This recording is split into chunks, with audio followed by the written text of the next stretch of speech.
in. Dave's always moving around. Dave says, why are you not situated when the podcast starts? Tell him fuck off, man. You can't have opinions on the podcast when you left, nigga. First things first, if you're listening to this, we are recording our 100. We're doing the recording for 100th episode. It would have been Sunday the 21st, so this is coming on the Wednesday, so it's the Sunday coming. If you're interested by now, I don't know if people have taken up the last spot. We have a couple of spots left, maybe 2 or 3. It's live. Yeah. It's here at Vision Lab. So we're just going to have maybe 8 to 10 people in the studio with us, all around contributing to the conversation, talking, going through the topics with us, having a back and forth, games. Fiona versus Dongo on the quiz because they think we cheated and they're complaining. So giveaways, merch, just to celebrate the 100th episodes of Charger. Yeah, if we're gonna do anything, we're gonna do extra with it. That's what that's the Charger motto. We're doing it properly this year, bro. Yeah, so DM either me or Didge, or if you're interested in being here. If you're not, well, it's kind of. I just want to say right now, don't DM me because you'll get a response in February. DM me on the Charger page. DM the Charger page. I will give you a response ASAP. But that's kind of first thing first. Second. Congo for the AFCON. This is coming on the Wednesday. Congo's not winning AFCON, relax. This is coming out on the Wednesday. So if you see me here today, that's what we're going to do. See you in the finals in Abidjan. And yeah, that's it. That's kind of what I wanted to start the pod. How are you, man? How are you guys? I'm here, bro. How are you, man? Look who's back. Hit it. Can we talk about how I look? We're the fucking winners, isn't it? Yeah. Oh, we should have pulled up with our awards today, man. With the awards. Yeah, bro. Ours in the car. Like this. We're talking about. Well, look, man. I was so interested to know how you guys would have felt about winning, you know. We have a whole episode about it. We convinced ourselves we won already. Live-O, okay. Yeah. I mean Live-O in the minute. Oh, I'm sorry, I could not imagine you giving a flying buck in that scenario. He wasn't going to do the speech, he told me already. He wasn't going to do it, no. No, because the thing is, funnily enough, like I said, we had convinced ourselves that we had won like a month before. Yeah. So going into there on that day, I was already like, if I was there, I should wasn't there. What if you did? Okay, if you were there and we didn't win, what would you do? It's cool. Like it's not a beef. Nah, I stormed the stage. Yeah, it is.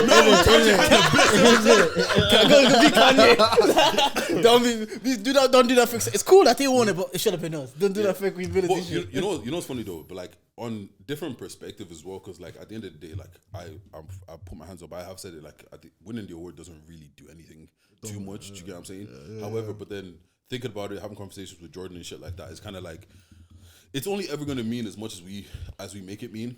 Do you get what I'm saying? Like if we don't rate it, nobody will rate it. Because at the end of the day, what's the difference between a BET award and a Grammy? Real life. It's just real ratings. life. Do you get what I'm saying? Real life. So yeah, like let's be gassed about it. Uncle Bex. Bex, what you saying? You didn't go, bro. We're recording, so don't say anything stupid. Don't say anything ridiculous right now. You're the king of saying ridiculous stuff. Don't mind him. Leave the room. 15 minutes.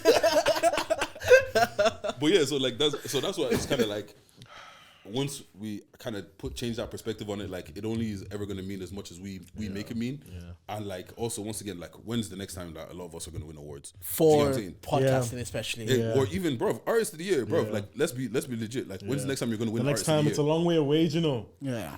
What? Talk to me. How did you feel when you won it?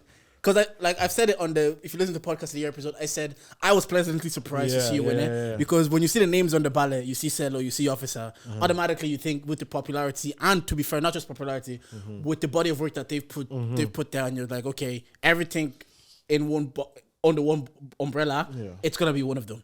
So I'm at home and I see, Fortune One Artist of the Year. I'm like, but I was biased towards you because we had a moment in that year. We had the last episode in them. You know what I mean? Because we had a moment. So I was like, I'm biased towards Fortune because we shared a cool moment within the culture. So, but how did you feel? I feel, and I really feel like that's what it came down to, was my little cool moments that I've had with enough people. Like, because it's like you said, I was like, okay, Officer, like put man on at some stage, like 2018, 19, he was the face of Irish music. Irish rap, black Irish rap. And then you've got Cello, who's like the new gen face with the Dublin. Representing us with Rio Ferdinand and Eminem. And I'm like, on a year basis, when it comes down to 2023, I win every day. Balance of why. Yeah. When it comes down to your capability in the artist themselves, I do feel like I take that conversation and I take that competition. And it's one of the few things that me and Five was talking about on the night. Nothing to do with either of those guys specifically, because like we said, we just named reasons why they're both contenders. But and it's something similar to what my man said on this other interview. We shouldn't let juiced up athletes talk about sports. And this is the thing of coming down to the artist and then the team around the artist. The artist's own outsource and input into the community, and then what comes out of such. I was like, it's fantastic to take a name and take it worldwide and do everything along the lines of the sorts. But something I've been talking about with the likes of Jaff and people who have been in Ireland, done a couple of things around London, UK, US, everything. And it's like, we're seeing the same issue. We found out that in 2023, the most underpaid sector of work was the creative arts and entertainment industry. The most paid was something to do with an office, which makes sense. But it's like, you think of anybody who makes it in Ireland, by the time they make it, they're up and out. So it'll be the same thing of one artist, two artists, three artists to go off and do their own thing. But it's always going to be the most underpaid one here if nobody's going to bring something back to the community. And that's where I feel like I come into the conversation. Okay. Being able to go number one opened up the capability in a lot of my artist friends' minds to go number one. Because I keep on saying the same thing. If I can do it, next man can. And I'll be real, man. It's like you said, we need to big the Black and Irish thing up. Because I was going there, I was like, this is going to be cool. It's going to be fine. It'll be a couple of people playing characters, doing like the cool thing. Then you get there and you realize how much effort has gone into the night. Because boys, I'll be real, man. Shout out Fiona. Boys, I'll be real, man. I don't think so. Even you're making me realize it again, saying, when's the next time we're going to win an award? That was the closest example I'm going to get to like winning a huge, big award for the next like 5-6 years by the looks of it, in my mind in any way.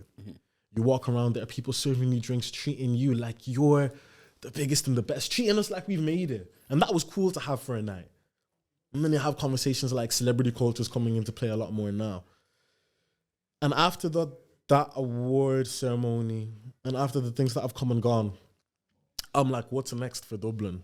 What's next for Black and Irish? Because I was thankful. The homeboy Leon over at Black and Irish, shout out again, was like one reason why he's glad that I ended up winning Artist of the Year was he feels like that there's something that they can learn from somebody who's got their ear to the streets. And I know I do. And this is where it's like you said, let me shift this to you. I feel like Dublin's in a really, really awkward like transitional period. Yeah. Where do you, man, see Dublin right now? I think we were talking off mic, and then you can answer. I think we were talking to you off mic about where I've seen. I think like Zeta said it best. Is like 2020. Maybe it was her. 2020. Everybody was in their house, and they're allowed to create, and they're allowed to be creative, and they're allowed to pursue that thing that they've always wanted to pursue. But college was always happening, or work was always happening. But now you're at home, and you're at home most of the time, so you can pursue that thing that you said you kept putting off, and you can do it consistently and give your best. The people start doing 5Ks consistently, just running 5Ks consistently. Right. So it was time to also pursue their creative outlet. So the work from the work of 2020 and 2021. We saw a lot of it manifest itself in like the 2022, 2023. Yeah. Like you had a number one song. We've had two number one top 10 albums. We've had people touring with Kid Cudi.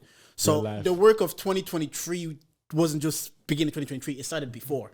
So I think we've seen over the last 2 years, we've had a bit of a spike, let's say. Like even within our realm of a podcast, we've had multiple podcast shows. Like that wasn't really a thing.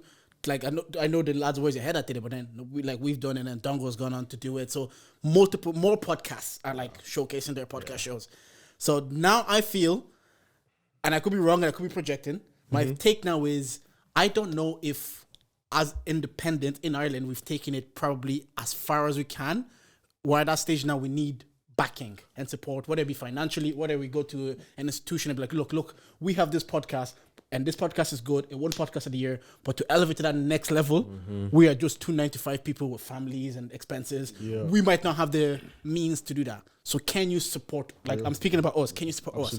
But I think it also applies to a lot of us. I think a lot of us, I'm so glad you're saying this. We've taken it, a lot of us have taken it maybe to as far as we can as independents. And we do need backing from somewhere. Whether it be from our peers, from our contemporaries. Like I want to see, after what Cello's done with the top 10 album, Travis and Els, what they've done. I want to see how they get to that next level now. What can come next? What can come next? I want to see what you can do next with the number one song in the country. And I've seen, obviously, the lads have the biggest platform for Black and Irish people on their podcast for years.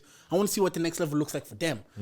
But my take is we're at the stage now where in the last 3 years, we've probably pushed it as far as we can. Okay. I want to see where it goes now. But what do you think? To be honest, I don't know. I haven't really thought about it too tough. But like, I do feel like even someone like David going that we celebrate mediocrity and everything, but it feels like everybody's raised their level so much that I feel like if you start being mediocre now, you're just gonna fall to the wayside. Whereas before, if you were just better than average, like you were still good, like you were still up there. Do you know what I'm saying? Like it's always easiest for us to use podcasts because like we used to come record once a month. Some months you might not even get anything. But that was kind of enough. Do you get what I'm saying? Not many people had podcasts. Not many people had stuff like that anymore, like before.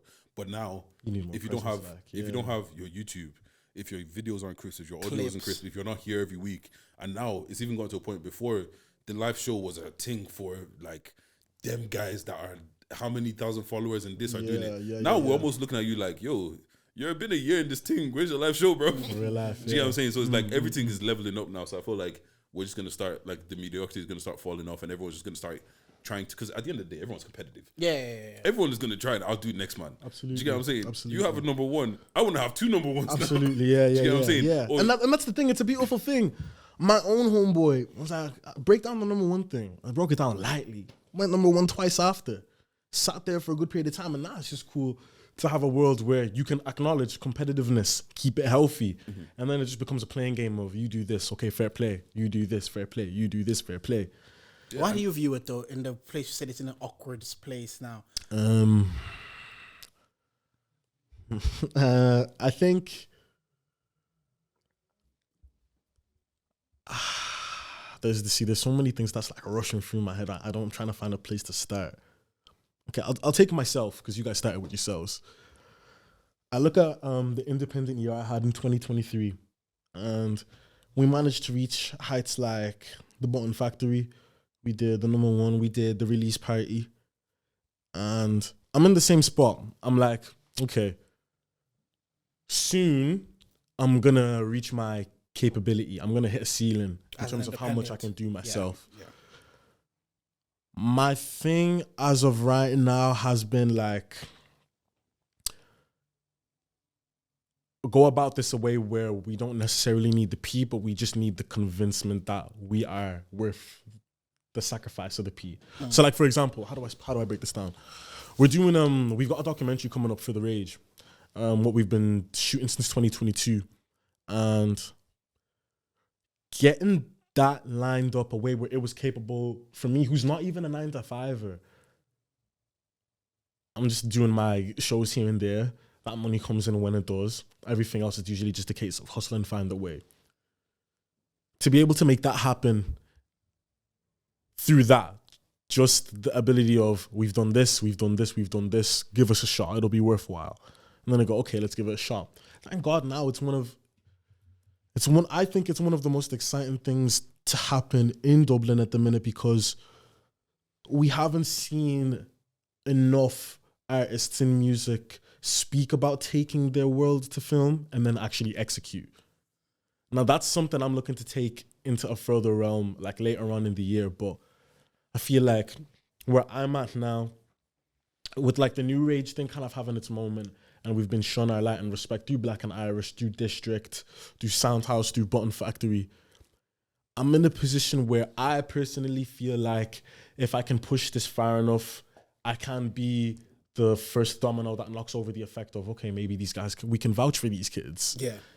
If he went number one, and then he went number one twice, and then he sells a premiere at a venue, and then these guys do another listening party back to back, like maybe there's something we can put money in here. Do you know? And then we could end up being one of the first few countries that finds a way to create healthy deals with record labels again. Yeah. You know? Could be. Because we've seen artists that have been signed and looked after by the record labels. Very rarely has there been any ill will or ill endings. It'd just be a case of, let me go do my own thing at this point on. Some people get dropped and then they rise and then they find independency is where the limelight is right now. I think we're in a position where it's time to start pushing for money. Maybe, yeah. It's time to start pushing for, especially. We've had this conversation ourselves. Yeah. But the thing is, like, I feel like you can see it coming. Like, isn't it? Bounce and them man just did their last event and stuff with Hennessy. What's it called? I'm pretty sure Where's Your Head At worked with HelloFresh last year. What's it called? People are starting to, brands are starting to look at us. You get what I'm saying? Like, and then that's it's coming. Like it is coming. It might be slow, but like the thing is, you know how these things work. Like it'd be a background conversation for 6 months, and then all of a sudden, just like that overnight. To everyone else, it looks like it just happened overnight. But it's in the works. There's somebody talking to one brand now. Like, what's it called? Brands flying out Zeta to go do this, that. What's it called? It's not every day that I'm looking on my time on TikTok and I'm seeing a Beeb. What's it called, with lifestyle sports? Like, but we are saying this. We are saying similar things though. It is there are certain people that are benefiting from it, but it is a thing that we do need it. Like it is a thing now. We can only do so much, but where we need. We do need people to fly us out. We do need someone to sponsor a whole trip for me to do this, because like again, there is those outliers that are doing it, but I think I think in general we're saying the same thing. It's like, so no, it is coming, but it's required for us to kind of elevate to that next level. Like, you might have a sick independent following, and some people do, and those are like the outliers of the outliers. That's like when Chance the Rapper first came out, and he came out independent, had such a big following that he can just do that. But I understand, even like, you watch the show Shark Tank. So even business owners, they know they have a good idea. They've invested so much money, but they have to go on Shark Tank because they've reached the point that they've gone as far as they can, and they're like, at this stage, I've gone as far as I can. Can you, mans, give me 20K so I can take this further? Yeah, but I also think it's just like, we're making it very hard for us to be ignored now. Like, it's hard to ignore. Like, if you look at the charts and it's a black Irish kid from Blanche, from Tala, from wherever that's on top. Like, it's hard to ignore that. Do you get what I'm saying? It's hard to ignore someone selling at the bottom factory. It's hard to. Isn't Sean the comedian doing something on Sky? On RTE. On RTE. Bro, it's hard to ignore us now. Do you get what I'm saying? Yeah. So like, and even look at Victor doing the shit with Sky. Like, it is very, very, very hard to ignore us right now.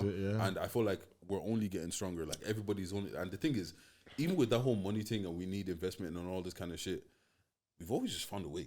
Yeah. And but that's one thing that I give to us. We will find a way. Yeah, no, I do agree. We find a way, but do you not think eventually you can only, maybe not you, maybe some people's pockets are long, but for maybe not a 9-to-5 or like an artist who's not a 9-to-5, but he has all that ability and talent, he's looking for a way. At some stage, resources need to be put into it. Like any business, you need to put resources into business, and sometimes that might not come from you. But that's what I'm saying. I go back to, you find a way.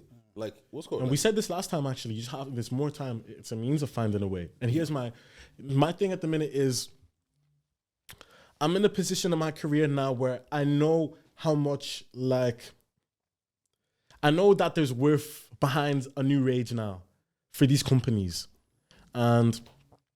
Like, even to mention one of the companies that I feel like would have seen the more better side of it would be Jameson. Like, we've been able to do 1, 2, 3 things with Jameson, and now they're going to be here at the premiere providing drinks again. Okay. And had a fantastic chat with everybody there at the Christmas party and everything of the sorts. And the thing is, I feel like because we're in a climate now where people are like, if I just keep on badgering, they can't ignore me.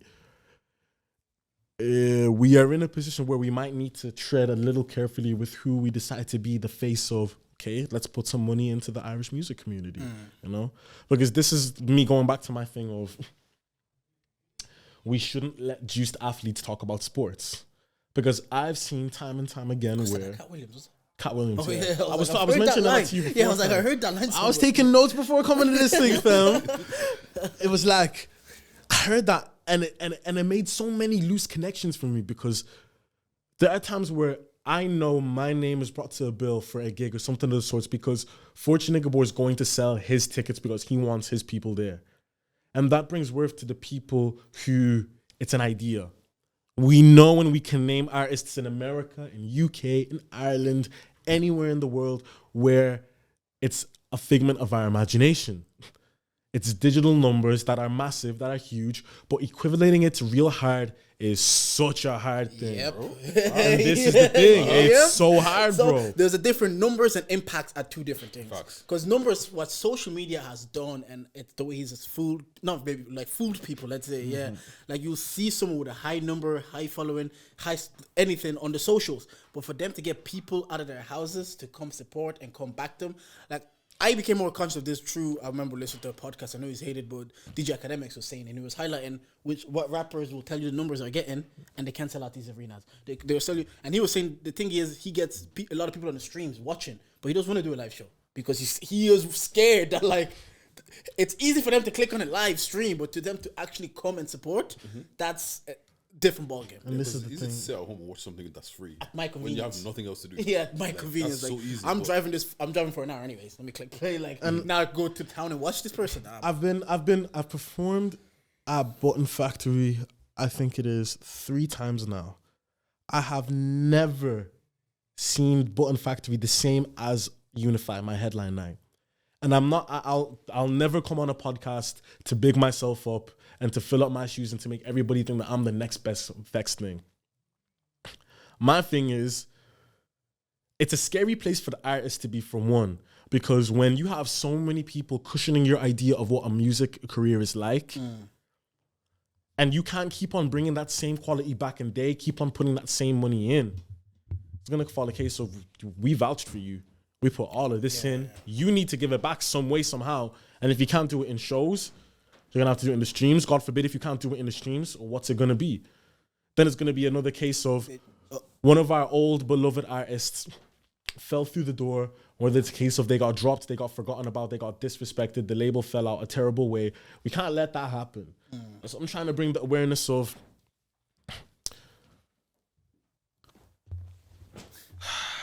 everything's going to be revealed this year, I feel. This year. That's what January's felt like. In what way? Like, people are more transparent.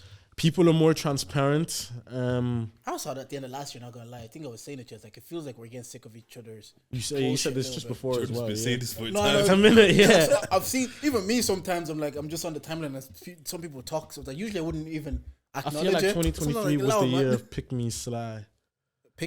pick me behavior. 2023. Yeah. Just with what began to catch people's no, eyes. Like just on TikTok and everything, you'd see people bearing their heart out with the most vulnerable moments in their personal life out on social media. And I'm going to sound crazy for saying it now because it's normalized to that point. There are things that I've read about other people's lives, Jordan, that you wouldn't bear to tell me. After we've already had a cool moment, this is our 2nd episode. I can ask you how things are going with your family and you're comfortable to tell me that. But the things that I'm seeing people bear their hearts about on social media, it's showing we are in a constant flow of people bit by bit selling themselves away at what? Numbers, man. And we can't do that, bro. Yeah. We're losing humanity, and that's why people are calling us the lost generation. That's why people are saying we're the kids with no future, and this is my whole thing. Let's bring it back to originality. But the numbers thing, it's because, like, to your point, I agree. We've made a society where there is currency in the numbers. I've had people tell me, like, yeah, when they approach someone to do whatever their piece of content for them, when the person sees the amount of followers that the person is asking them, they're more inclined to be like, oh yeah, it's a lot more eyeballs. So now you've created a society where there's currency in the numbers, there's clout in this. So some people that's revealing parts of themselves that you would not reveal to your closest friends. And that made Now the people to the world. and that made the people I'm coming for at all, anything of the sorts. Because like I said, in a world where we know if you just hustle, do what needs to be done and it will get done, you will do what needs to be done. Sometimes it'll be selling a cup of 50 bags. It'll be selling a couple of bags of wine. Sometimes it'll be selling your whole life story online. Yeah. See what I'm saying? Yeah. It translates different ways for different people. And my issue is with the people who monetize that further and push that agenda of reality doesn't need to be reality. There's a life that you live online, and then that will never translate to real life because it will. And when it catches up with us, you're gonna be done out, bro. Yeah. Done out, fam. We had this conversation, I think, last week, and you're an artist. Maybe you can answer it better. But how much sharing is oversharing? Because I can come here and talk about a life situation that pertains to me and Deji. We're on a trip, we went through something, and I come and share that moment. But Deji might not be comfortable with that information being out there. But I'm like, I can share. But you're an artist. You express yourself through art? Is there a point that you're kind of like, that's a bit too much for the world to have, man? As an artist, my version of oversharing is the second I decide to share something purely for the concept of numerical growth. Yeah. That's my exact second. I'm like, you're doing way too much. Do you catch yourself doing that though? Because, and this is the thing, this is why we can't come for the people who are doing it. It just comes down to cries for help. If you leave somebody far enough, they will do something drastic to say, I need help with something. And then when we keep on bringing that to a case where that's your career worth, and that's how your career worth goes up and up and up and up, we have to look at the people who are in charge and say, why is this the case at hand? Because way back when, it was just about the music and how much of yourself you put in the music, how much of your soul put into music. But in lots of pure content, people are going to be like, I'm going to share this story because it'll get clicks or it'll get engagement. And I get what you're saying. Like, if you get to that point of like, if I'm only sharing this so I get extra listens, it's not worth sharing because I'm not doing it for the right reason.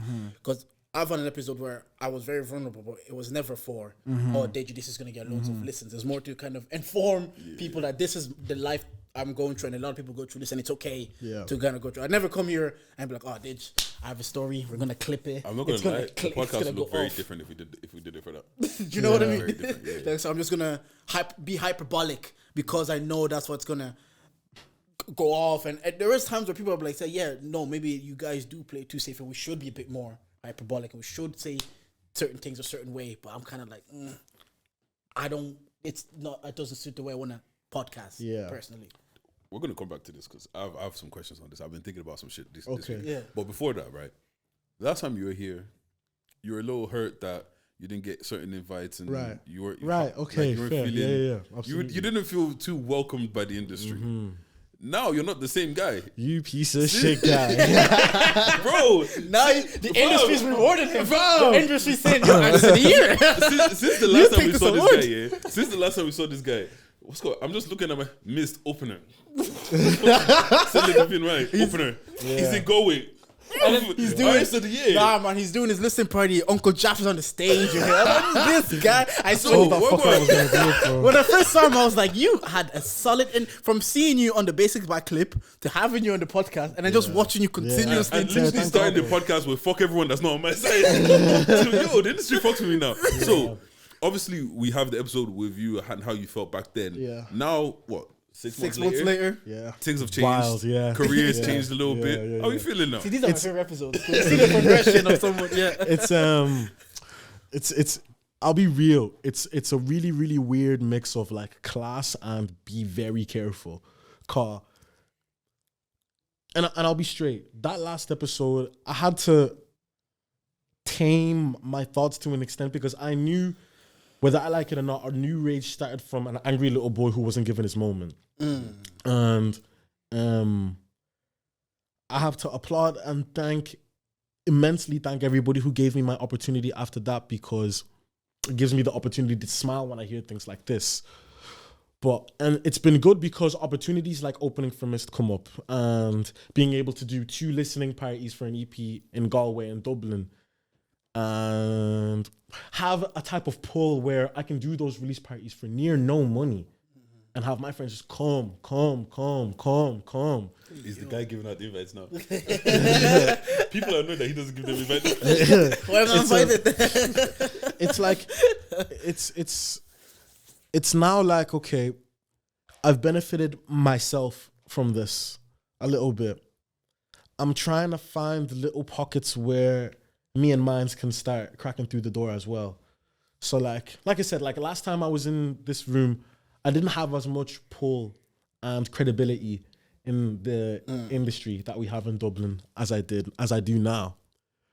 So it's like, what can we make happen of it? Even to get into it, like life has been like building blocks so other people in the community can help me with mine and I can help them with theirs. For example, like a longtime friend of mine, Nicola, Baby Girl Films, who runs one of the production companies in Dublin.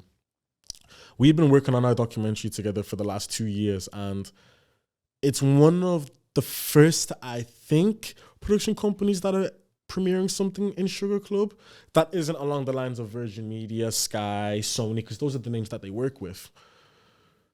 So now my thought process is, if I can do this a way where Sugar Club can now be like, okay, that went well. If another rapper wants to do a documentary or something of the sorts, we have this as our first reference, so maybe it'll go well again. But is that your responsibility though to be and the opener? And this is where me saying 2024, Dublin, Ireland, myself included, is in a weird transitional period, because I don't want to put myself in a scenario where these are my expectancies. Yeah. Where if I aim to do something like this and fail, it's a case of, but if you could do it for yourself, surely next man could. Because these men could turn around to me tomorrow and say no. All I want to do now at this stage is be an example of, like you said, if you really want it, you can go get it. You can find a way to do these things. And I want to put myself to be a vouch where it's like, yeah, like if we keep our ear to the streets, maybe another opportunity to premiere something will happen. Maybe we can have another night like Unify. Maybe we can do more release parties like this where we don't have to charge too much and we can make something of it. Purely because I know what it was like before, where these men weren't giving us the time of day. And scenarios where I was watching this podcast, next podcast, being like, I'd fucking love to have a chat with these guys. And now I'm back for 2, thank God. Same with another one that's coming up as well. And I don't want to drop the ball, man. I don't want to drop the ball. I'm working on raising the expectancy of artists. I'm not going to say rappers, I'm not going to say singers, of artists in Dublin, because where I'm trying to take like my next project to is, the last person I've seen do it is one of the biggest artists in the world, in America. It's one of those things where you can't speak on blessings before they're locked in and set in stone, but it is one of those things where it's going to take more than me and my rages. It's going to take somebody who's ready to back us and support us. I see. You're very, like, to today's point, you've been very much within the scene, or whatever we want to acknowledge is that one thing I do F with what you do. I don't know why I didn't curse there. Should have cursed. I didn't fuck with what you did. Like, you gave your fans like an identity. You called them ragers. Yeah. So they feel like, it's actually, so I don't know if you did it deliberately or not, but it's like, in a way, it's like, how they used to call it, it's a clever way of marketing. Because a group of people, we want to belong. We want to have people that are like us or like-minded like us, like the Beehive, or the Barbies, or the Swifties. Yeah. So it's like, I'm part of a community. Yeah. And I saw you. Maybe other artists have done it in our, like within our scene I've not seen, but that was the first time I noticed it. Let's say that's the first time I kind of noticed, like, that's that's clever, because now he has the Ragers, and he says the Ragers come out, and then when he calls out the Ragers, they come out because like, he's calling me. I'm a Rager. let me go out. So that was clever. And another thing was like, I've obviously then started following your journey more closely through socials, and I know I was invited to the place in party, but my message was too close to the bird, so I could make it. And one thing I've seen is like, I remember even tweeting saying, I think the will and determination that you have to progress and what they just says always stuck with me. It was like, when I see you, it's like your whole being is being an artist. Yeah. Like I see it now more than ever. It's like, no, this guy, where I might prefer the rapping style of a Office or whatever, but I look at you and I'm like, where he's gonna make up for anything is that he just has such a drive. And it seems to me anyways. You just have like such a drive and a determination. I'm like, they close doors on me. I'm just gonna open the doors. I feel like, and not to knock any other artist in any way whatsoever, but I feel like it comes down to me being the realist, because I've worn my heart on my sleeve on numerous occasions, and the last episode was one of them. Like, I came and I was like, you man, I am pissed. Oh, go on, like, and I know the Ragers wouldn't vouch for this if they didn't see how much actually goes into it. Because I tell them, man, everything. They hear the Ragers that show up time and time and time again. They've already heard some of the songs from the new mixtape. They know which ones are going to be the best. They know which ones need revising. And it was never something that I wanted to just label people or my support system as. It was a way of me saying, this, my anger with you, man, this is what it's called. This is what it sounds like. It's actually so clever, because being anti-establishment always works. Like Stone Cold Steve Austin, like being anti. I know, like the Ragers. Once there's always a space for people that are like, we're the Ragers against the Rodents, the ruffians. it's us against whatever. Yeah. So no, I don't know if it was deliberate, but you're saying it was something that just kind of happened. And I dabbled in it a little bit. I think it was this episode or one of the other ones I mentioned, but I like to characterize everything as it happens.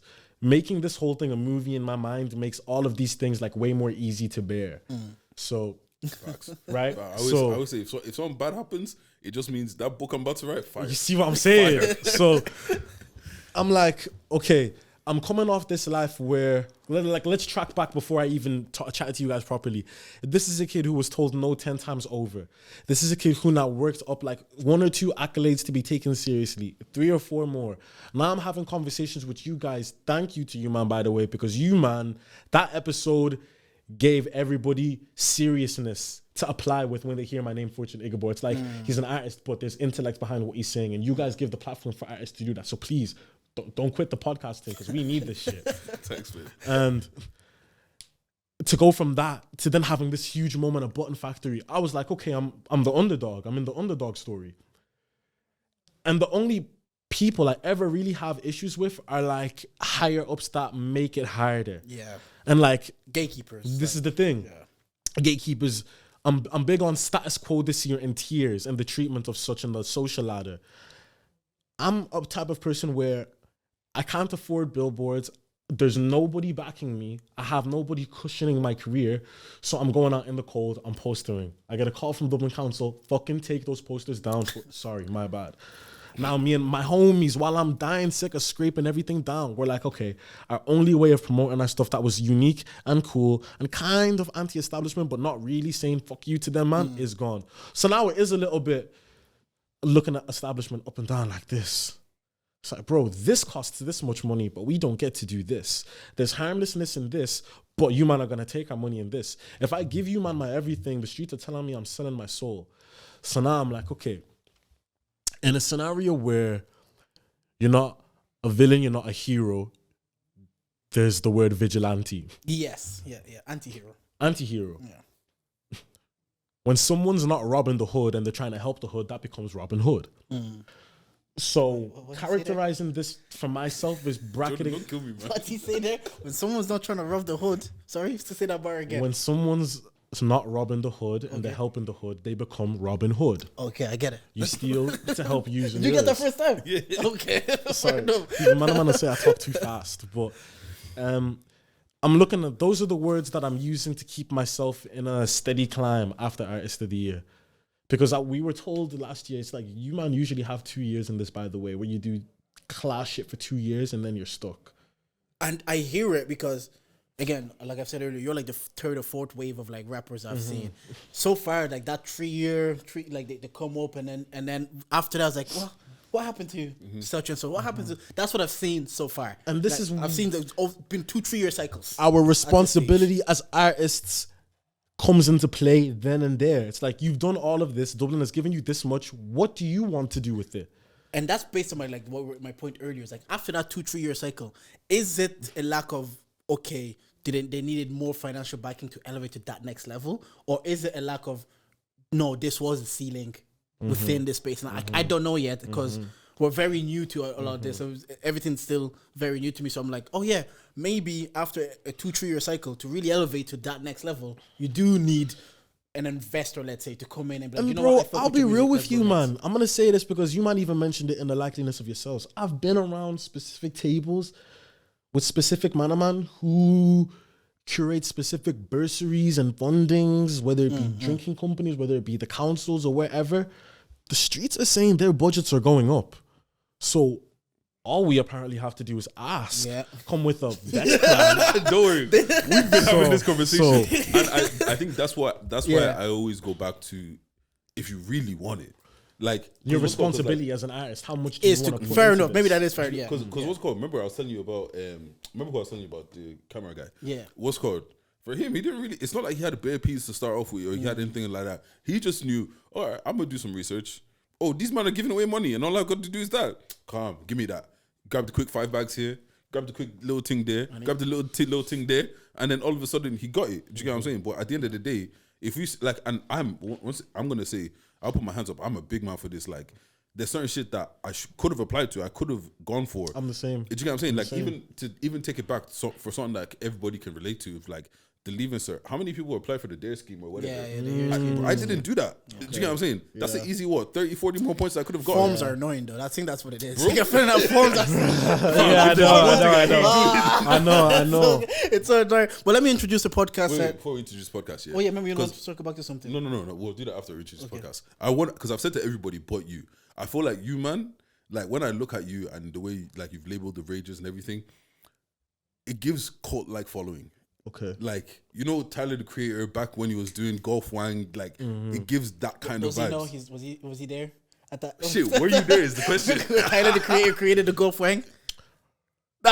Do you know what it is? I did my homework later on. Odd Future. I did my homework on Odd Future. Yeah. Why that was such a movement, man. But what I just mean is certain people, like there's people that have fans, but then there's people that, like, it doesn't matter where they go, where they are, their fans are just core. You know, I even say low-key the same thing about J. Cole. Yeah. And the way you're saying, like, yo, my rages know everything, like they've heard songs from new tape. Like people like J. Cole, like when he was coming up, he was doing a lot of college tours and everything. So like he gained a lot of his fans from college, and they kind of grew up with him. So now when he's 10 years 30, later, 35, I'm 30. I grew up with J. Cole. Like I remember the first song I heard was "Lights Please," and he was talking about how he wants to be intellectual with a girl, but she's just trying to have sex. And then I obviously I kept listening. I'm in college. I can't see J. Cole, but 10 years later, I got money now. I got money. Like all his followers that started with him, they're the people with money now. It's like, oh, if J. Cole pulls up, doesn't matter where in Europe, I can get there. As long as in the vicinity of Europe, I can get there. So that's what I feel like is gonna happen with you in terms of like, thank you, you see how you're saying like, yo, like when you chat about them, you're chatting about them as if they're your team.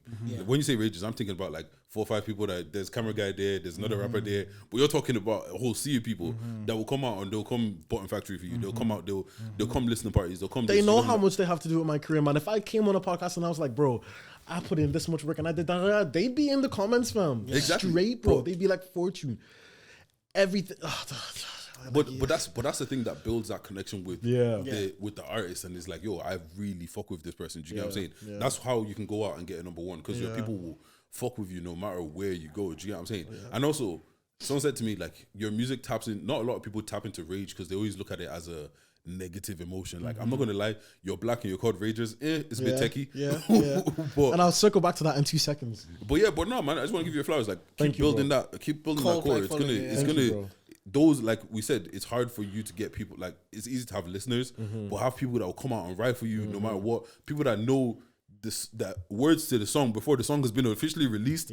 That's not an audience that people get all the time. Do you get what I mean? But yeah, back to this rages thing. Then we'll introduce Spud. Oh, sorry. Like, that exactly what you said, a black man and he's calling this thing as rages, you don't know about it, is the story of my life right up until 2023. Because that convincing that, selling that pitch as a black man to your fellow black men, it'd be like, bro, when you see the way I dress, you look at the way I'm wearing my things on stage, it'd be like, you want us to back you in this get up, brother. And I'm like, nah, but the thing is, I'd be like, bro, certain things you do for provoking the streets. There's certain things you do out of looking for a spark of inspiration that you can inflict amongst people.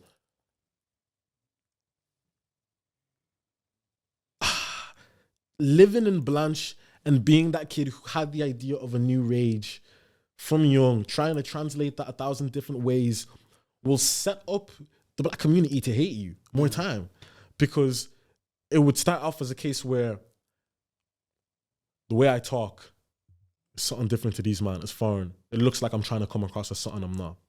I'm like, okay, fair. And it's the music I listen to. It was always taken where I don't understand it some way, somehow. You're too whitewashed for this. It's something of the sorts of that. Thank God I didn't grow up with no identity crisis issues or anything of the sorts, fam. Now you're in a world where that same thing that everybody was knocking, everybody was shaking their head at. And when it's worth value, and then people are saying, you know what, fair play at the end, you don't know which thank yous to trust and which ones to appreciate. This one I can tell is real because the way you are, the way you carry yourself, you can see that you'll be real 10 times out of 10 in a week, 7 days out of 7. Certain man who'd knock it in the past will bring it up tonight, attach themselves to it, copy and paste it. And there you're in a weird waters of you have something that the streets are deeming as credible, as worthwhile money-wise, something that's worth bigging up and saying, oh, I'm a part of this, I respect this, I like this. But you don't want to fall on the thing of your head's too big too soon. Do you know that way? And it's like,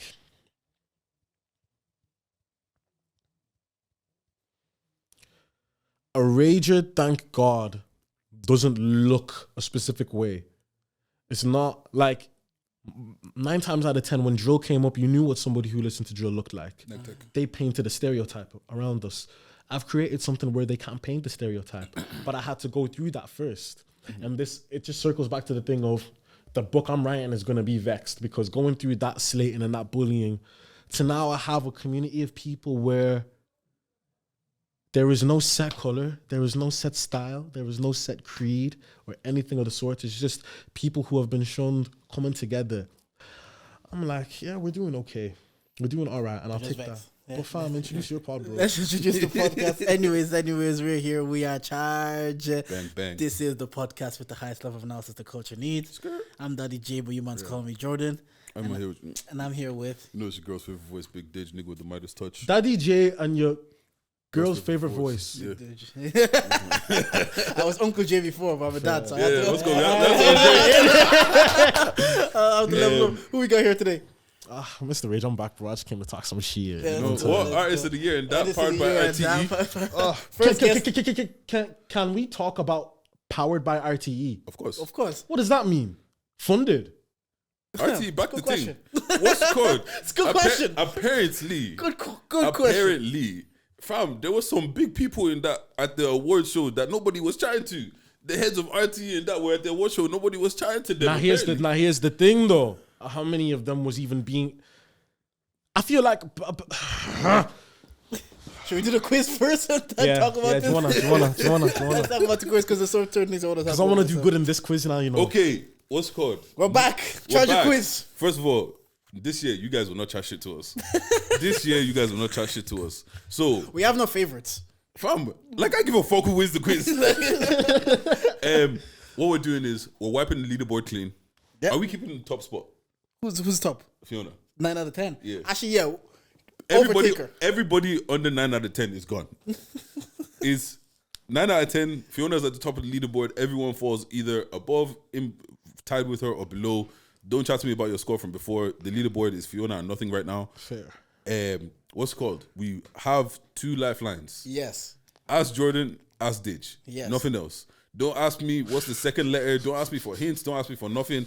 And I'm going to ask you, is that your final answer? Talk to him. If it is not if it's your final answer and you say that, don't, when you realize, oh shit, I should have said, it doesn't matter anymore. Your final answer is your final answer. So hopefully, now people will stop chatting shit to us. It's crazy that you have to break all of that down. You know? No, because we did it. Obviously, a lot of people came on the quiz. They're all flopping. Okay. And Fiona came on. She did well. Okay. And then they looked. I gave her one hint. I gave her a big hint, but I said that was her lifeline. To be fair, so people were saying we were going out of our way to let her win because she's been on the podcast 4 times, so she's a recurring guest.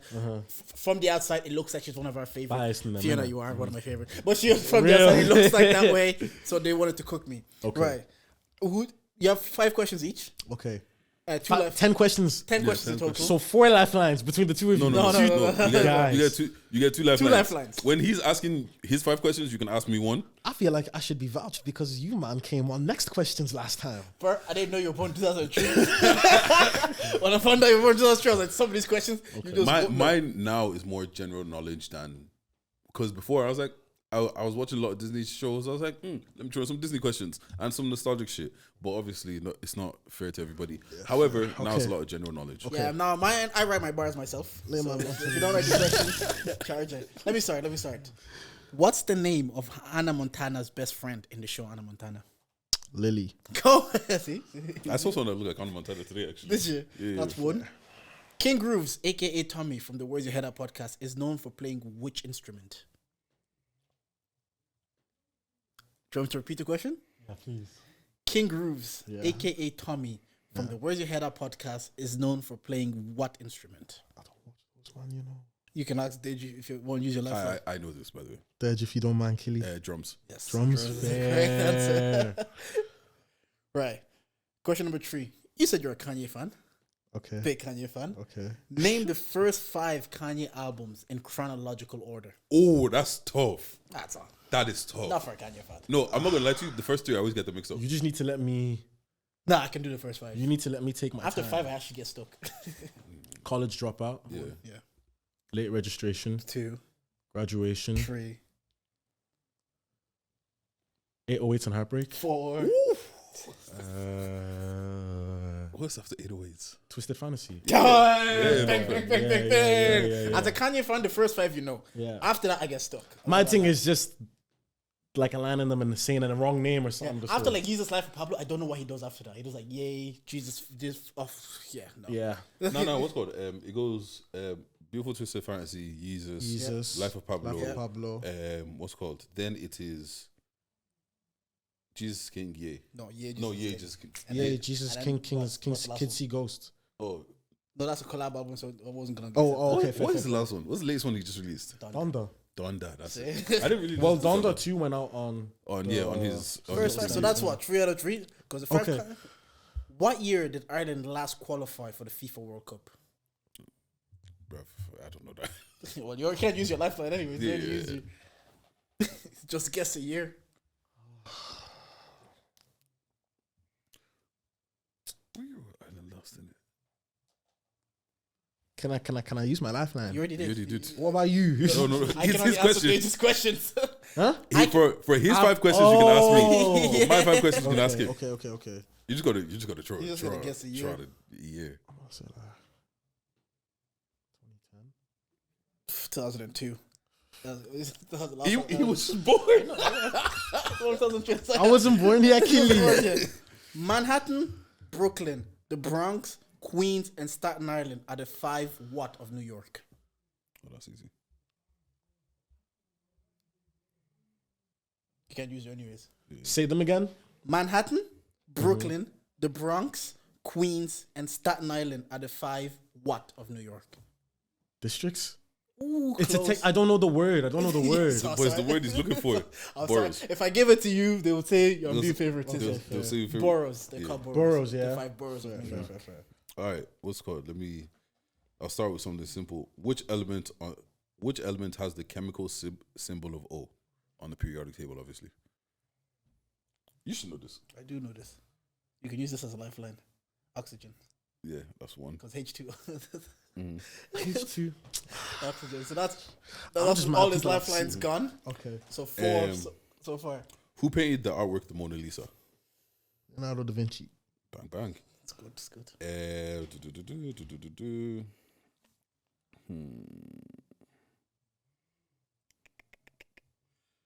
What's the largest ocean on planet Earth?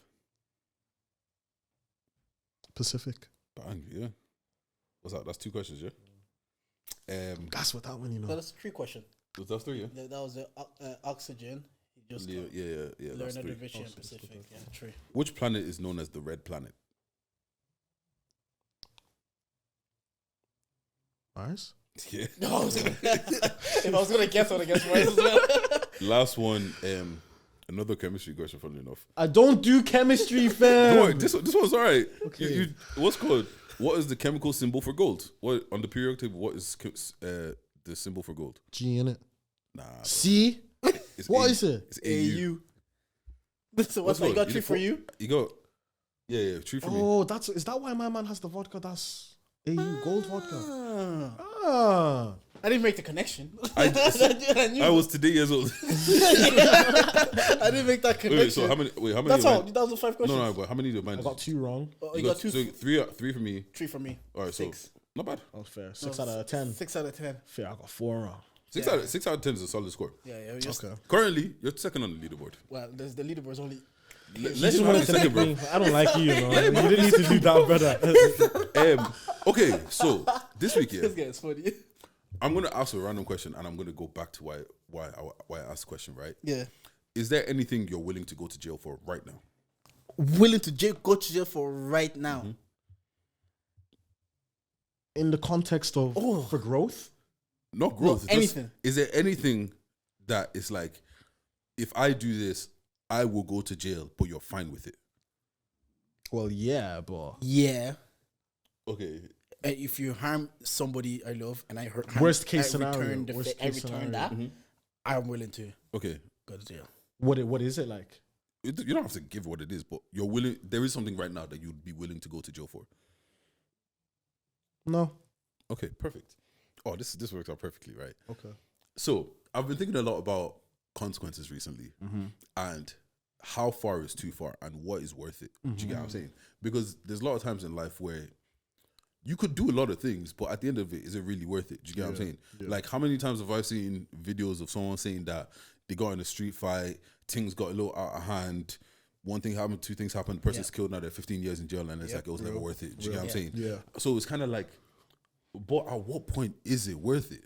Yeah, no, Do you know what I'm I saying? get what you're saying. Like, at what point is it worth it?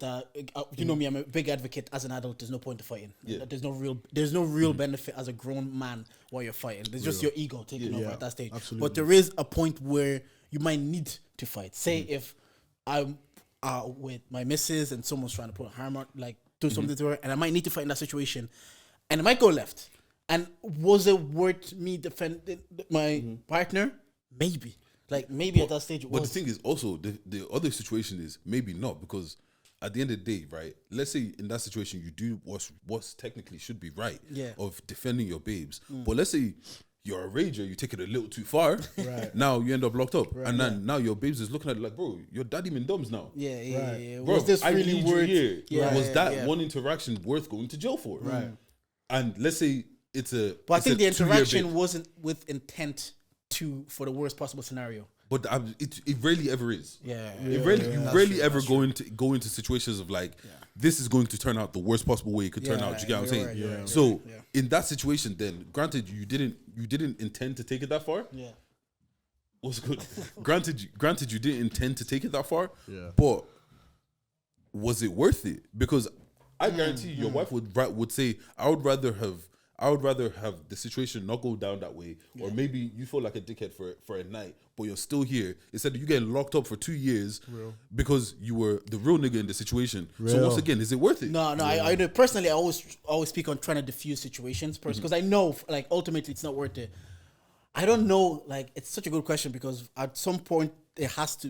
What consequences are your consequences always worth the action? And at what point is it that you can say, no, you know what, I did that fucked up thing, but I would do it again. Like, an example I would maybe give, like, to that extent, there's a UFC fighter, former Cain Velasquez. His daughter was getting touched up by a pedophile. Or maybe trigger warning. Trigger warning. Fair. Trigger warning. Yeah. So after he found out, he went up to the house or whatever, and he shot someone, but he actually shot the guy's father. So now he's in a situation where he's in jail. Although I understand the sentiment of, like, if someone was doing that to your kid, you want to take them out. But now you're in a situation where you're not even there for your kid. So I can it understand worth the it? sentiment, but what would you view it as worth it? A lot of people, like, again, he might sit in that cell and be like, yeah, I found justice for my young one, but it's worth it for me. But the daughter could be like, no, Dad, I would have rather you out. Have you seen a movie, A Time to Kill? No, I've Where heard of it. Samuel L. Jackson, Matthew McConaughey, it's the exact same thing. It was written, and basically it was a trigger warning as well. Samuel L. Jackson's daughter in said film was raped, and then he killed one or the two of them, I think, and injured a police officer he knew on the way. And then it became the whole thing of innocent or guilty, because it opens the door, like, especially when it comes to violence, it begs. Once it's in that court case, it begs the thing of you can plead insane, and then it's a case where I can't get into the law thing. It's so techie, but on a thing of circle back to what you were saying. When is it too much, or when is it worth it? When is it worth it? Or is it ever worth it? I feel like it depends on somebody's ability to like read a situation through and through, man. Do you know? Because you're somebody who would be able to have a thought process in a scenario where if somebody's starting on you in 10 seconds, even in a scenario where somebody was starting on you and your family, somebody was starting on you and yours, you're like, this could be a 10-second thing. I could kill him or he could kill me, and this would all be done with. But it's just a case where, is it an ego thing? Is it a case where we need to work on deflating our ego in that scenario? I think the only scenarios are worth if you save the life. If you save the life, a loved one's life, and maybe took another, I think that's worth it. I think that's worth it. The thing is, I think that's worth the consequences. The difference is if your life is directly in danger, if the life of somebody I care about is directly in danger, and it's either the life of the person I care about versus your life is gone. Like, I'm so sorry to say, in that case, it's worth it. Yeah, in that case, it's worth it. But very few times. No. Do you get what I'm saying? I agree. Because backstory, right? For me, I'm not someone that feels the anger or rage very often. Like I don't. Like, do you get what I'm saying? Yeah. From young, I think I had anger problems when I was a kid, right? And since then, my mom has prayed it out of me, and always, no matter everywhere I go, it's your Dij, it's not worth it, Dij, leave it alone. Like, if someone tries to fight you, just leave it. So it's kind of like I've been hearing this over and over and over again for 20 something odd years. Do you get what I'm saying? So like for me now, in most situations, even sometimes someone be like, "Oh, Dij, man, he violated or whatever." I'm like, is it worth it though? Yeah, there's a situation that happened to us that you looked at me and you told me it's not worth going outside. Bro, there's like, and then after you said, I was like, yeah, there's no benefit that can come. There's no good that came from that situation. That situation. I remember you very just holding me and saying it's not worth it. That situation spewed nothing but negativity. And it was like, what would have spun off? I could see it already. What would spin off from that situation is crazy. Yeah. Do you get what I'm saying? But yeah, so in that situation, I've always, so like now it's gotten to the point where it's not worth it. It's always my go-to. Do you get what I'm saying? If someone skips me in the line, for the most part, bro, like at the end of the day, I'm like, because at the end of the day, right, I don't have emotional regulation too well. Like, I'm either 0 or 100, and that's with a lot of things. So like, if I'm getting pissed off, I'm getting pissed off. Yeah. Do you get what I'm saying? I'm not getting let's fight. Do you get what I'm saying? And also, I'm not someone that I don't understand the concept of fighting. In terms of like, okay, we beat each other up now, and you go, I don't want to do that. If we're going to fight, we'll fight to the death. I'm not a bad man. I don't pretend to be a bad man. I'm a lover boy. Do you get? I say all of that. Do you get what I'm saying? However, if we're gonna go there, I'm not trying to give you a black eye and you wake up tomorrow and you go about your day. I want you to remember that you did this. Do you get what I'm saying? Like, I want to. I don't like the way you're gassing that way like this. I'm just doing ad-libs. I'm doing Shannon Sharp with Cat Williams. Did you get what I'm saying? Ad-libs in the back. Come on, Cat. So for that reason, if we're not willing to go all the way there, is there even a point of What's starting? all the way though? MMA. Like, they have to put. Okay, he's out. All the way there. I don't want to say this on there. Okay. But if you're gonna fight, let's fight. If we're like, okay, let me put it this way: if we get to a point of it being a physical altercation, I want to leave you with something that's gonna stay with you for the rest of your life. Real life. That is like, but I don't get there. Do you get what I'm saying? Like, there's a reason why. Like, okay, the last time that I got pissed off to the point that I want to put my hands on somebody, the person that was violated in the situation wasn't even me, and then 20 minutes later, when the person that got violated, he's bossing joke again. I'm still in the corner vex. I'm still in the corner like. That's how it go, yeah. Do you get what I'm saying? Like, I'm like 40 minutes later, I'm still pissed off. Do you get what I'm saying? So for that reason, I just don't even get there. And a lot of the things just, bro, like even back in school days, your mom's a hoe. You don't know my mom. My mom's not a hoe. Leave it. You know what I'm saying? Those things it's just water for ducks back essentially. Do you get what I'm saying? Yeah. So it then gets me to a situation where some people are like, yo, Dij, it feels like you don't stand up for yourself, or yo, Dij, it feels like you don't stand on business. Yeah, you're letting people do this, you're letting people do that. And I'm just like, I'm not gonna stand here and start pretending like I care about something when I don't, because once again, I don't feel like I can tap into the my violent side without being genuinely angry. Yeah. So it's kind of like, I'm not gonna pretend to try and be violent. Because some people project though. Because what they deem as violation is because like they're projecting that they wouldn't take it, and that's how they would react if certain thing happened to them. So now they're wondering, why aren't you reacting this way? I ever watched the episode of Top Boy, and I think Sully's looking at Duchenne, it's like, why you mad like I'm mad? Yeah. No. To be fair, mad like I'm mad. be fucking fair, they tried to kill me. You better be fucking mad, Jordan. If I come here and tell you someone tried to kill me and you're not mad, I'm vexed. Can I ask what you did though? Before I get there, What did you do, my guy? What did you do that makes you want to kill them? What did you do that they were gonna kill you?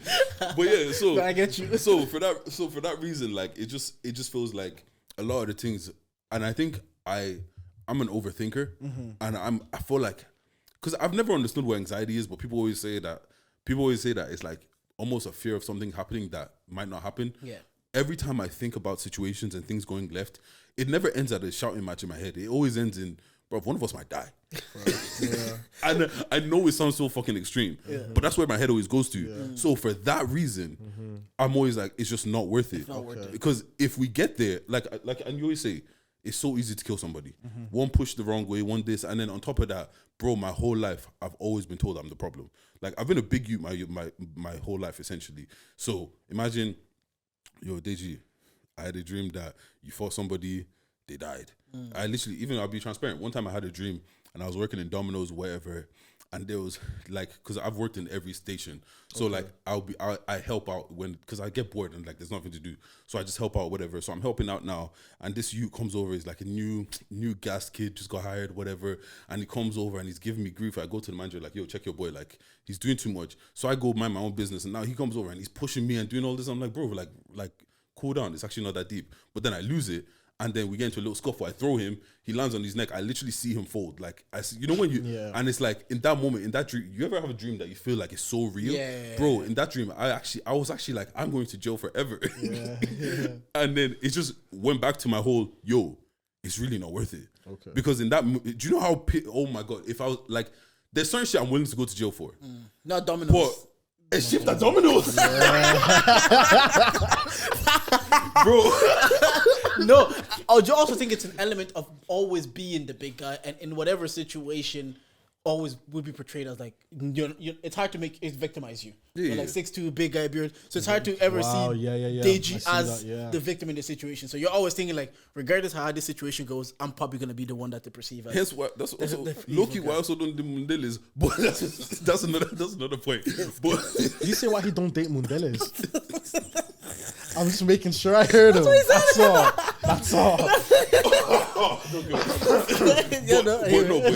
yeah, jokes aside, but like, yeah, that's a part of it as well. There's very few situations where you look at me and you look at the other person and it's like, yeah, he's the victim in the situation. Yeah. Do you get what I'm saying? So for those reasons, if I walked in a room and I saw you and who the situation was, immediately you'd be like, yeah, looking at my man like, okay, like even that one with that fucking idiot that I almost ended up slapping that day. If I had slapped him, nobody's gonna say, oh, he started it. Yeah, they're just gonna come and look at definitely not him. Definitely, even if you told me, I'm like, bro, not that guy. But yeah, so now it's just got me really. I hear to be fair, I hear your point. There's a lot of things. That's like, I think saving a loved one. If just to kind of go back, saving a loved one, you can tell yourself at the end of the day is what you can live with. I remember someone saying they've gone to jail. The people that know they've done it live there at peace because they've made peace with the consequences. Yeah. It's only the people that try to they didn't know they never find a peace. Yeah. They never find their peace in that time because they're innocent essentially. But if someone believes that they've done and they can live with the consequences, so I think it's like if I was saving a loved one, whatever the outcome may be, I can live with it. Like I think in that case, I'd be like, no, that whatever I did, whatever this outcome is, it's worth it. That I'm living this life. Is revenge ever worth it? God forbid, an enemy's loved one passes away or gets taken from them, and you go get revenge. Is it worth it? Nah. I don't think revenge is worth it because it doesn't change anything that's already happened, and it just makes you. I would love to see if someone has gotten revenge and they felt better about the situation. Because I feel like, obviously, you could spin the thing of. Because I'd even want to vouch for this and be like revenge with no malicious intent, but then I'm like, is it really revenge? Yeah, do you know that way? Well, how could you have revenge with no malicious intent? That's the thing. Because if you're going for revenge, it means you were hurt. You're coming from a place of hurt. So once you're reacting from a place of hurt, there's already the malicious intent. Yeah, I feel like what it takes to achieve the revenge for the moment of satisfaction after, it's not worth it. Yeah. I feel like the return on investment is too small. And like some people, I've seen some revenge arcs that people really go out of their way, they plot, they plan, and once they've done what they need to do, they're kind of like, it didn't make me feel any better. Now I'm just as bad as you in that kind of situation. Yeah. So, what do you think? Sometimes revenge is worth it. There's two people that genuinely I've thought about it, and if I did get my hands on them, yeah, it'd be worth it. Okay. I told you the niggas that when they die, I'm gonna testimony in church. How you gonna do that testimony? What are you gonna say? You show up like picture. I prayed that my enemies. I prayed that God will handle my battles, and today God handled it. You show up at the funeral just to make sure. Oh, 100%. Like and the thing is, I'm gonna buy a new suit for that day as well. New shiniest shoes. Genuinely, the day you die, bro. I have a talking point as well. I actually wanted to bring up. Like, obviously, the point I want to ask is: do you think you need a little bit of trauma to be truly an elite great? Yes. Now, let me break this down. He said yes. Speed is insane. So let me break it down first. So I came to Ireland 2002, 2003. Yeah, 2002. I love football. Like around 2002, 2007, Thierry Henry was the guy. Thierry Henry was the best player in the Premier League, probably the best player in the world. This guy, for me, he felt like a superhero. It's like I'm 8 years old. I'm watching football, and the best guy in the world is black. He looks like me. So to me, he feels like invincible. He feels like, wow, what this guy can do. He just goes on the pitch, he's running with the ball, and I'm like, oh, come. I look up to him basically all my life. Like, I support Chelsea, but Henry is probably my favorite player of all time. Like, if I had to say pound for pound who's my favorite player, it's probably Thierry Henry. So what's happened over the last 10 years, podcasts have gone up and podcasts have shot up. And so you're seeing your heroes have their most vulnerable moments in front of the cameras because they're talking as human beings. Because when I'm watching him, the footballer, and another example is even Will Smith. We saw Will Smith, the movie star. He was like a superhero. And now he's sitting on the Red Table Talk talking about how August Alsina was blowing his wife's back out. Yeah. So you're kind of like, and talking about his marital problems, it really humanizes Will Smith. So you're kind of like, wow, this guy had 8 movies in a row doing 100 mil. He felt like he wasn't real. But he's a very real human being. Then Thierry Henry sits down with Steve Barley and he's doing Diary of a CEO and he's breaking down his life. And he's talking about how all his life, despite his success, despite everything, he just wanted to please his dad because his dad was hard on him, because his dad was tough on him. He could score 6 goals and his dad would be like, yeah, but you didn't do this. Yeah, you didn't do this. So he had a fractured relationship with his dad, which essentially, like this guy was winning World Cups at 18, 20, like he was doing everything early. So that fractured relationship or that damaged relationship he had with his dad, seeking the approval consistently, helped drive him to greatness. It helped propel him to be like, I need my dad to be happy. Because Steve Barley is like, yo, you're winning Golden Boots, you're winning Premier League. He's like, yeah, but I just wanted to please my dad. Nothing mattered but his dad's joy. So there was a bit of trauma there that kind of drove him to be there. So people then, obviously, it was a conversation on Twitter. We started glamorizing, let's say, for lack of a better word, the bit of trauma that you might need. Because then they start saying Steve Jobs, that happened to him, Jeff Bezos, happened to him, LeBron James, didn't have that, Thierry Henry. Like, there's numerous examples of the lack of a father created a drive that elevated to greatness. So I want to ask you guys, like after that story, do you think that yourself, that you need that bit of trauma in whatever capacity to truly be great? I feel like you can get somewhere without, but that edge, your reason, is what separates like casual people in the career to the elites in the career. I feel like it's not a necessity to achieve greatness, but you need to decide where your final checkpoint is, where you're like, I'm done. Because he could have done his 6 goals and his dad would be like, nah, hired him and be like, yeah, but I just fucking did it. Bro, I'm 18 at the World Cup. I don't need to be doing any more after this. I've done this. I've won. But for him, it's like, this is my moment of satisfaction. I feel like it keeps you out of the conversation of becoming lazy. So I think it's just it's a long-term crutch in the future, but this is the thing, like oftentimes we'll see people reach these insane heights and then the thing that was pushing them up ends up being the thing that drags them down completely. That's perfect you said that, because listen to the interview, you could see how it affected him in his regular life. Like, it created one of the best football, like, again, my favorite football player of all time, probably. But he's talking about how he struggles to have a relationship with his kids because he doesn't know how to even to circle back again, because I love the fact that you brought up Will Smith. I was watching one of his interviews and he said the reason he became an actor was caught. His very first girlfriend cheated on him. Now, we look at his starting point as an actor. His girlfriend cheated on him. He's like, I'm going to be so vexed at all of these movies, all of these songs. Nobody can say no to me in the world. The same thing that brought him up is the same thing that tore him down again, because where it was a girlfriend that cheated on you over here, it's what's it, an ex-wife now, I think? The same. It's the same reason why we're kind of looking at him like... So for me, I feel like that trauma rears itself in some way again, even if it brings you to greatness. I'm learning a lot this year about dabbling into the madness of things, like things that have hurt us, and falling into the obsession and, let's say, like the dangerous part of being an artist, where you become obsessed, you become engulfed, and you become one of the greats, one of the elites. But I'm saying now I'm learning how to switch that off at some stage. That's something that I need to keep in my realistic aims for personal growth this year, Carl. I don't ever want to have it be a thing where I've got the house and I've got the family, but me and the family don't talk too tough. That's you know, that way. Back to the interview, that's what he was saying. He doesn't know his kids. To open my thing up a little bit now, like where I found a hard time between the two is, one thing I really, really want to do is I want to be able to provide nice things for my mom. Music was one of the first times I was able to put money towards one of her holidays at all. I was able to send her and my sis Greece. I said, I'll do the tickets, you guys do the hotel, everything will be like cool. So that feeling became my, okay, I can do this again. If I can now make a couple of G's at a headline, I can multiply that by 10, maybe a house will be on the cards for my mom. That's my thing.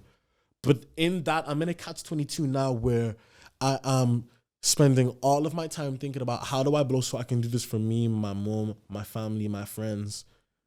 And it's like, I'm out chasing that dream so much, I barely see my mom right now. It's like my mom's become accustomed to me being in the house 2-3 days a week, or I'm coming home late at night, or I'm home all day and then I'm not home at night at all.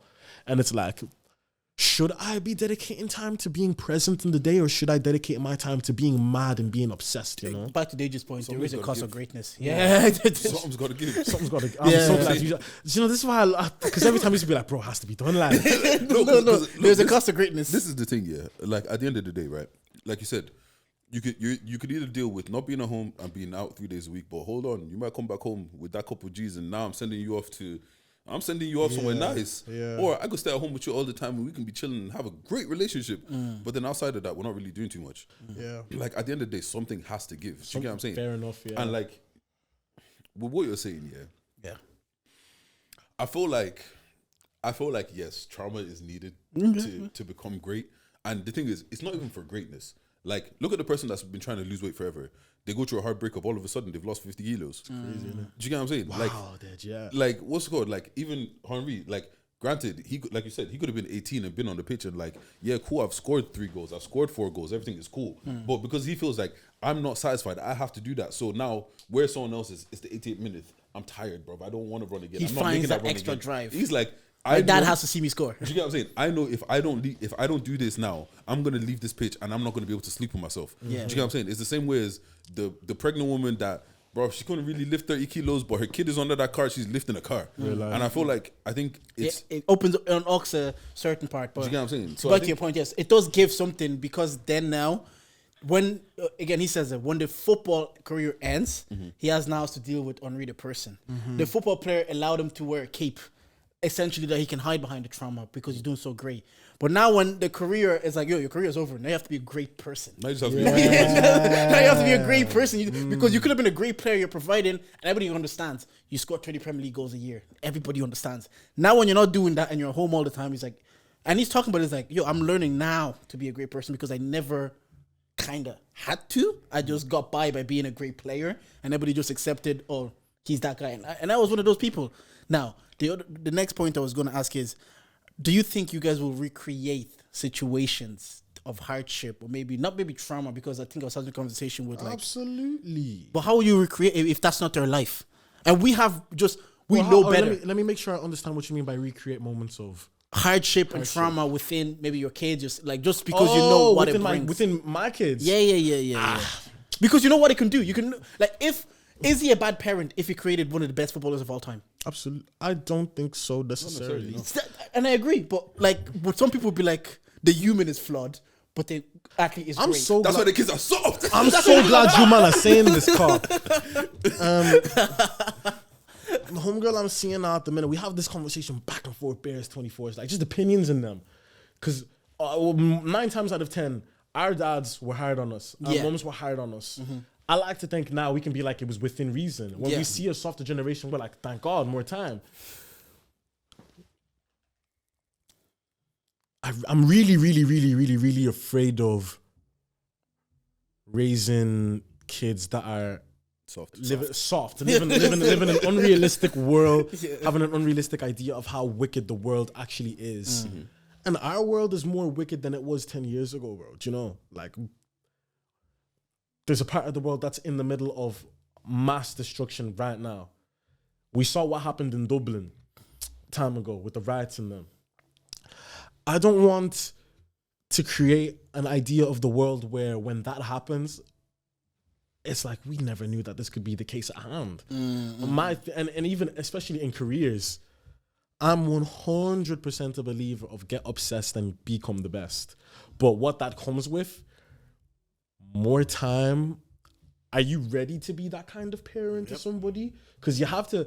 I found myself in achieving everything I did in 2023. I switched off my emotions a little bit to an extent. Essentially what you're saying, I had to learn when to switch on the rage and switch it off, because not everything is worth all of my rage. So it's like relaying that back to parenthood. Even asking you now, if you don't mind me, and if I'm not overstepping, coming into this world as a dad, knowing that, say, for example, Henri went through what he went through to become one of the elites. Yeah. Would I beat Henri's dad thing. if I got Cherry Henry? Yo. Tell baby even Doms. Figure out the adulthood. Yo, your 5 goals was cool, but you missed that touch. Because I was having this conversation on the timeline with Godin, and I was saying because he's a parent as well. I just think we have different tools to what our parents did, and it's hard. If I'm to try to replicate what Henri's dad did, it won't become from a place of authenticity. Okay. So it won't translate the same. Okay. Do you know when you're being authentic, it just translates whatever you're doing. I'm pretty sure Henri's dad was being like that because he felt he was doing what was right for his son. Mm-hmm. So for me not to be like, oh, I'm gonna do this, and I don't feel it's right. It's not going to translate the same. But I think. But I do feel like because the thing is, right, I'm who I am because of everything that we've been through. Do you know what I'm saying? Like, there's so many things that I've learned how to do only purely because I had to. I didn't have a choice. Do you get what I'm saying? So it's because that's why I feel like we are a bit soft on people. Do you get what I'm saying? We do give a bit, like, it's okay to give someone a little bit of hardship. Like, obviously, I don't want my kid to grow up the same way I grew up. Yeah. But there's also certain things that, like, the first time I learned how to change a tire is because we needed to get somewhere. The tire was flat. And they looked at me like, yo, Ditch, you're the oldest boy, figure it out. Fair enough. And you know what happened? I figured that shit out. Yeah. Do you know what I'm saying? At every single point. That's why I feel like I'm comfortable in pressure situations, because every time there's been pressure, that's when I've had to figure it out. Do you know what I'm saying? But there's some people that they've never had to do that. Mm-hmm. They've had amazing parents. But you have to admit, that might be your kids. Because you might be, God willing, you might be earning bank. You're going to be, I know you've talked about your dad not being present, but you're going to be like, oh no, I'm going to be present. You might create such a different situation that your kid grew up in. He might not be able to, he might not have to handle certain pressure situations. But that's my thing, that I want you to be able to know how to do something, even though I don't want you to have to do it. Yeah. I'd rather you have the ability, like, okay, like now, at this age that we're, the kind of place we're in now, if I get a flat tire, I could just call my insurance company and they'll come sort it out for me. Mm-hmm. But I want to know that you are able to do it. Yeah. And you don't need to do it, but you're able to do it. That's you know what I'm saying? My mom kind of raised us. Yeah, just like, okay, I'm weird in the way of, I actually like driving. When I get married, if me and my wife are going somewhere, there's no way I see myself in the passenger seat watching. Like, however, I do want you to know how to drive. Mm-hmm. But if you're with me, you're not driving. Mm-hmm. Do you get what I'm saying? But still have the skill to be able to drive. Do you get what I'm saying? Yeah. So it's kind of like, I feel like I can be there for you and nurture you and everything, but I can still expect a lot from you. I can say that, you got 80% in that exam and it was great, but where's the other 20%? Like, do you get what I'm saying? Like, I can still give you your flowers and say you did a good job, but I want you to do better. Well, I think don't what think- I don't kids see that as hard. here is like dad wasn't happy with 80%. Because I've been that kid. My dad's a doctor, so he's a very intelligent guy. I've been that kid that whatever grade I got, it was whatever was missing that stayed in my head. It's like I'll get 86. And says, oh, you got 86. But you look at the test and says, see, this one you should have got right. If you got this one right, you would have been in the 95s. All I've heard then is I didn't get 95. Not that I got 86. I'm telling you how like it was for me in that situation. And again, I relate to these stories because I remember when my dad first time he says, I'm proud of you, it stuck with me because I'm like, rah. In him. Whatever I've done up until this him. moment, this is what him. So I know what you're saying. Like, oh yeah, kid, I'm proud of you. You got 86, but where's the 14%? But what the kid hears is, that is not happening. Get this Okay, but then maybe it's not. and it might drive like it drove me to be like, no, I'm gonna keep going. Okay, but also maybe it's in the way you phrase it. Maybe Yeah, it's not. yeah, yeah. That's Where's what the I other was gonna 20%? say. So it's Where's like, how can we beat this next time? How do we get the last 20? How do we get the last 20? My Yeah. man's always big on the thing of it's not what you say, it's how you say it. And that's where everything becomes easy to translate. Yeah, no, that's true. It's true because it's like, oh, you got 70. What could we have done to get you the next 30%? I'm happy with the 70, but what can we do next time to get there? Yeah, no, because my dad was basically an African man, so it's like, Bruv, come on with where's 95. 20, man? Where's the 5%? yeah. Can I just to switch things? I want to know. I've been asking a lot of like a lot of different people in different brackets of the career an opinion on this. How do you guys feel about celebrity culture? In what terms? In what way? Let me paint a picture. 2024, we're deemed as like last year's winners, for example. Let's say Dublin becomes a place where you don't necessarily need to move. Like, we have consistent awards here that grow to some scale where they're being watched worldwide. Our music is being listened to worldwide. We're in a scenario where, okay, if we want to feel like we made it, we don't need to go to America or anything of the sorts anymore. Would you be happy with a world like that? Like where you guys could reside here and you're doing your podcast, I'm doing my music, and somebody comes up to you, it's like, Dad, like I really, really rate this thing. Like we start feeling more like celebrities here, where people open themselves up more to give you their roses. We have things like paparazzi coming into play. Yeah, miss me though. See? Yeah, like recently, me and Deja have talked about this. Like like in 2017, 2017, I would have liked the small attention sometimes I get, like we get. But sometimes it gets to a stage where I'm in my house so like all the time. I just want to be left to my devices. I want to just come and podcast and go home and stay chill. I don't really want to, like, I've met people, everybody I've met like in the scene for the most part, it's been nice. They've been like great people, but I don't really, in my own time, I'm like, nah, I want to be in my own, I want to be left to my own devices. So I can't now imagine a world where how I feel in this small island, or I just want to be left to my own corner. Now everywhere I go, people are saying, "Yo, man, hey, man." So I don't know. I don't think it suits where I am today. This whole celebrity culture thing. What about yourself? To be fair, I've never really wanted fame because it seems inconvenient to me. Yeah. Like, why can't I go to Tesco? Yeah. You know what I'm saying? Like, Beyonce can't just walk into McDonald's, bro. Everything's shut down. Yeah. Like, why can't I? Like, I also do like being a regular person. I do like I like walking around sometimes. I like, bro, let me just put my earphones in and just walk. Do you get what I'm saying? Or let me just yo, I'm trying to have a cheeky Nando's. I'm trying to do a little something, but someone's saying, oh, that's ditch. Or they're taking the pictures. Bro, fuck off. Miss me with all that. Yeah. You get what I'm saying? Yeah. What about you? What you brought that up for? Because I feel like I could have phrased it, but in a sense where it's like, how would you feel about it personally? And then from a standpoint as Ireland's creative entertainment industry, because I would push for something like that when I'm reading stats where it's like the creative arts entertainment industry is the most underpaid. See, it's linked to money though.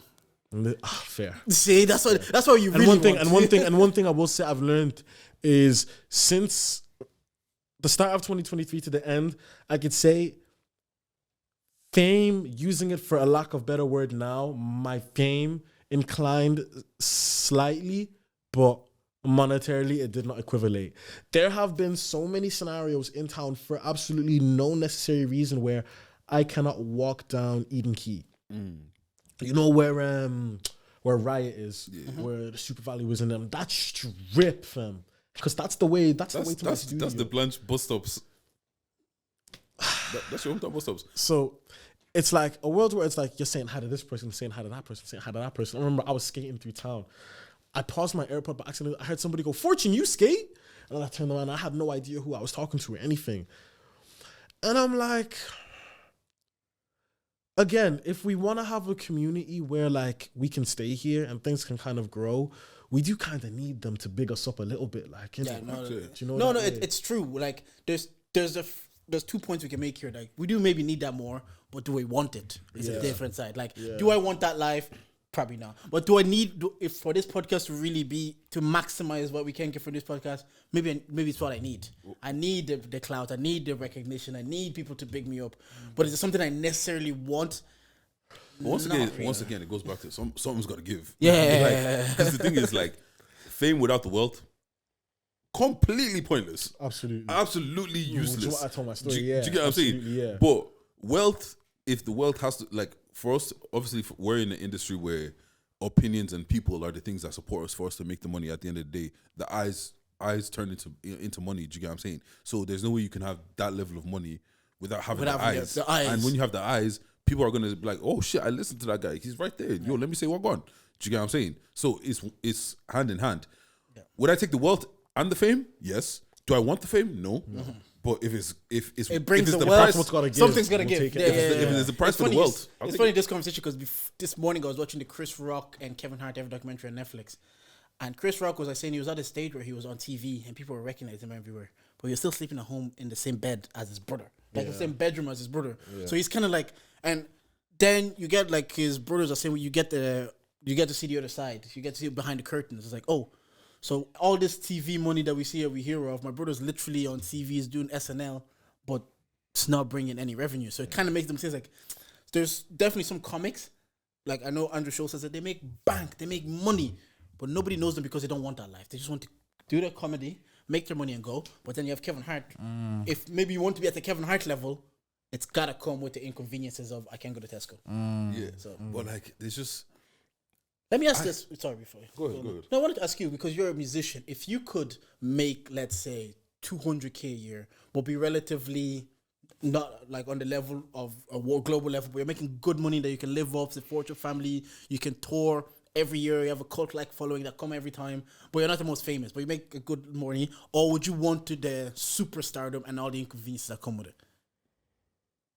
I'll take the inconveniences, but that's purely down to myself as a person. I know I can hack the inconveniences. I know I have the team around me to help me hack the inconveniences. But let me look at the bigger picture, because you're saying all the inconveniences means this is a problem for me, my wife, my kids, everybody. When we say what comes with what the Beckham dog, you see when they just taking their kid to school was a media storm every single day. If you like a girl's picture, they take a fortunate boy who has a girlfriend, blah blah blah blah. I was like this picture. Fam, they will screenshot it. What Fortune unfollowed one of the Ragers. Every single. I guess maybe you learn to live with it, but like, or you can have a life where you make, let's say, $500,000 as a musician a year, and you're living a steady life. This is my thing. I feel like I'm always gonna be on that person where it's like, how far can I go? How much can I make while I'm here, type thing. Fair enough. And I feel like a part of that does come down to somebody telling me I've got 2 years in this. So. Who said that? I nearly went on. Funny enough, a part of me feels like Simba, bro. He's very honest with me. Simba looks like one guy. You might have 2 years. It was only one videographer like this. He's just seen a lot of them come and go. And it's funny. And you have to understand, he's not speaking from a place of he's hating. He's just speaking from a place of like, this is what I've seen. And I agree with him because that's what I've seen. And the fact that like 2 years, 3 years. We had a conversation where all he got to know of me was that I was a rapper. That's all. He didn't know Mr. Rage. He didn't know Anu Rage. He just said rapper, so 2 years. So when he said that, I was like, that's completely fine. But that's because he does not know who I am and what is at hand right now. Before me, has there been something like Rage where there was like a cult-like following? Not that I've seen. To your knowledge, I'm asking you. I know Air Squad had a very large, like, we were really because this was college days, so every event were like, it was a tight knit group at the time, and we fucked with them heavy because it was the first time maybe like Air Squad and Jafaris and Soleil to an extent, we've had artists from the Black and Irish community on that platform, on that level. So we really got behind those three at the time. But I don't know if it was like Rangers. I don't think those are called like following though. Fair enough, yeah. Can I talk to you guys about something? I know this is probably running for a minute, but this is one thing where I'm kind of like, I don't know how I feel about this. Do you man follow RTE enough? Like, like what they do with the music and artists? No. The most I see is when they have like an artist on RT. Do you know like Most I've the? seen is Do Powered by you, RT. do you know the Choice Awards? I've heard of it. Yes. So they're doing the voting for that right now. They're doing the balloting now. I think Cello was on it 2022. Yes, that was the that's how Dublin No year. Love on his album. Yeah, Solo yeah, tape, that year, yeah. I want to know, why aren't there more Black and Irish artists in those conversations?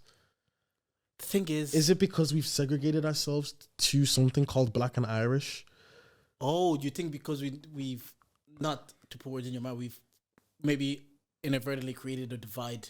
Not, Black and yeah. Irish? Let me try to phrase this better. I'm asking. Essentially, my question is, why aren't there Black and Irish artists being considered for the RTE Choice Prize Awards? If RTE are coming off a thing where they're powering one of our galas and showing recognition to what we have going on this side of Ireland, where is the disconnect to recognize it further? Because I could name a couple of artists that could go down for Artist of the Year. I feel like it just goes back to the same thing I said. I think it was, I can't remember what episode I said it on, but Irish culture and black and Irish culture, they're not intertwined. And do you think that's something that they want to keep set in stone? I don't think it's about keeping it set in stone. I just feel like we both just don't understand each other yet. Like, I've lived in Ireland my whole life and I still can't fully wrap my head around Irish culture. Okay. Do you get what I'm saying? Like, Yeah. it's people like you and younger people that it's like, if I ask you where you from? Blanche. Like, if someone asks me where I'm from, even if I'm not in Ireland, my first answer is always I'm Nigerian. It's never I'm Irish. Yeah, I have to pause and even ask them sometimes, like, what you mean? Yeah. Like, I don't know what you're asking me. Innit? Like, I don't know That's why what when- you're asking me. Because I would never, I don't really see myself from Balbriggan. I don't. Like, I don't grew up there, but I don't see myself from Balbriggan. exactly. So, and I don't see myself as Irish. So I understand that. I understand that this is home. Like, this is where essentially it's home for me, but I don't see myself as at home. Do you get what I'm saying? Yeah. So because of the fact that both of our cultures are still so divided, there is not enough of us to make that much of an impact on the other side. You think? Bro, that's honestly, yeah. Fair. Like, because the thing is, right, if there was, why don't we have somebody, I don't want to say the 3 Arena, because the 3 Arena, no, fuck it, why don't we have someone in the 3 Arena? Why don't we have an artist that can put up I the feel like 3 Arena? I don't know if I can. I do think it comes down to ignorance on that side. I just feel like there is not enough little white kids saying, yo, I really like Jafaris or I really like Fortune. And I feel like RTE have a responsibility to show those kids who we are to an extent. Don't But you? once again, let's go back to episode number 1. Okay. Nobody gives a fuck about us. Like, what's called? Like, you're waiting for, once again, you're knocking at the door. You're supposed to kick the door down. Yeah. Like, Yeah. they don't have a responsibility to us. Nobody has a responsibility to us. Yeah. That's why once again, we look back at As it the place that called, but bro, man, they like as the epicenter of music. That's what they're known for. They are playing the same songs on the radio from 2014, 15, 16, 17. Okay, but you're talking, but bro, Play Macklemore. you're talking about a country that's still reminding us that we're not Irish. But you want the people that are reminding us that we're not Irish, the majority, like, how many of us actually listen to radio? Like, genuinely, how many of us voluntarily get in their car and flick on the radio? Because there's Irish people that do that. Yeah. So their main audience is saying that, their main audience are under our video saying that, these men are not Irish, go back to Ireland. Now you're telling me that my responsibility is to put these guys that don't my audience don't fuck with in front of, like, it doesn't make sense. The only time I've seen them do it, like, so far is with the Late Late Show when they brought Cello onto the Dublin. That was probably one of, like, and again, he's singing about Banogue, he's singing about Dublin. It's very particular. It's very, and this isn't about Cello, but it's very diversity and inclusion friendly. Yeah. This is what I'm. Do you get what I'm saying? That being said, shout out to Toshin, shout out to JLOL, shout out to Erica Cody, the Eurovision songs for featuring the trio. So that's an example of like where it's gonna be. Yeah. And like I've been a JLOL apologist on this. I'll be real, man. When people ask me how I feel about that Gala award, I'm like, bro, I want more, man. Yeah, I do get that sentiment. In a sense where I was looking around, and like you said, there were people there huge people that we could have been talking to who were with ITE. But when that's the conversation of Black and Irish and like the fusement of the two and that becoming a culture, I'm not sold on RTE's real want to power it. But once again, like I don't look at, there is no corporation, brand, organization, movement that I feel like is genuinely about me. Do you get what I'm saying? And I don't feel like any of them have a responsibility to me. That's why I'm always like, bro, it's on you. Do you get what I'm saying? If you want to break that door down, you got to break that door down. It's a tick box exercise for some of these. Do you get what I'm saying? Yeah. Like they can go back to their head people and say, "Oh, look, we're powering this awards by Black and Irish people." So then they look like they put it on their metrics, they put it on their flipping pages. So they've done the diversity and inclusion, that powering the Black and Irish. But now it's up to us that when we have their attention to kick the door in, because it might be a tick box exercise for them, but we can do something with these eyes that we have on us. So then would you, when I come to you and I'm like, bro, why aren't these man giving us the time of day? Your response to me is, bro, like, wise up. Like, recognize what's going on around. Literally, yeah. Because I'm asking this with like a lack of knowledge on how this creative scene has worked as a whole. And I like to think you man have seen enough. So I'm a lot of it is new to us as well. Like a gala powered by RTE and you guys charting like this, it's new to all of us, and I get what you're saying, because maybe we've seen it from a different era. You're seeing it now, but from the era you're seeing it, you're seeing it from basically the charting. You're 23, 20. See what I mean? Like this is your era, so you're already seeing it from a standpoint that we're in the charts. Why these man not empowering us like they should? But maybe Deja and I are kind of like, this is new to us, and it's new to if it's even new to them. So maybe they're just doing it from a standpoint of like, hey, look, we sponsor Black people. But fair. Like, look at us. Once again, like it just goes back to, I feel like everybody does what is in their own interest. You get what I'm saying? Absolutely. And like, look at you 6 months ago, before you're waiting for somebody. You felt like some people had certain responsibilities to open doors and help you get in certain places. When you realize that that's not the case, you went on the 6 months and you were like, "Fuck it, I'm gonna do this." Like, I don't need you guys. And it's the same with RT. Look at your growth from the beginning of 2023 to from like January to, let's say, when was that episode? I can't even July, maybe July. Yeah. From January to July, what happened? Then look at from July to December. Yeah. At the end of the day, everybody's out. Like, I look at it this way, yeah. I expect nothing from everybody. Absolutely. Like, even, and I say this and it sounds dramatic, whatever, but like, if I looked at my brother and I was like, yo, I'm dying, I need a kidney, can you give me a kidney? And he turns around and says no, I hear it. Fair game. Like, because at the end of the day, I'm not entitled to your kidney. I'm not entitled to anything that you have. And hearing this now, I'm so glad I asked this question, because I do feel like I need to detach myself from a certain level of entitlement. And that's why, I mean, it's such techie waters when you fight for accolades so much and then you achieve them, because there's an entitlement complex that I work on fighting daily. Because more time it'll be buzzes from the outside where it's like, bro, you should so be doing this, you should so be doing that. My rages will make me feel like them man are wrong for not putting me in that position. It's operating in an echo chamber. Yeah. And I think we had this on the previous episode where I talk about like a lot of us operate in an echo chamber where people are telling us how good we are, how great we are, not knowing that like this is a very, very, very small group of people compared to what the masses. Yeah. So now you're going outside, you're saying like, well, everybody tells me I'm great. Why are you guys not recognizing me? Real. But for the most part, even forget RTE, it might even be people within the Black and Irish that are like, I've never heard your podcast. Right. So why are you telling me why am I not recognizing you? But I have people in my DMs telling me you guys have great conversation, you guys do this. So I think Black and Irish should recognize me. But then I'll talk to someone from Black and Irish. I talk to Kenny from Black and Irish. She'll be like, I've never heard you. So it might be the same for you, where your rages are telling you you're doing great, you're doing great, but you're not acknowledging the fact that this is just my echo chamber. That from outside, before 6 months ago, the Black and Irish weren't really hearing you. Now maybe you've broken that. Now it's RTE aren't really hearing you. It's like appreciate the stepping stones. Yeah. And literally, like for the most part, like let's say when you're at home and you're telling, like everybody's at home telling you, no, you're good, you can get this, you can do this, you can do this, you do this.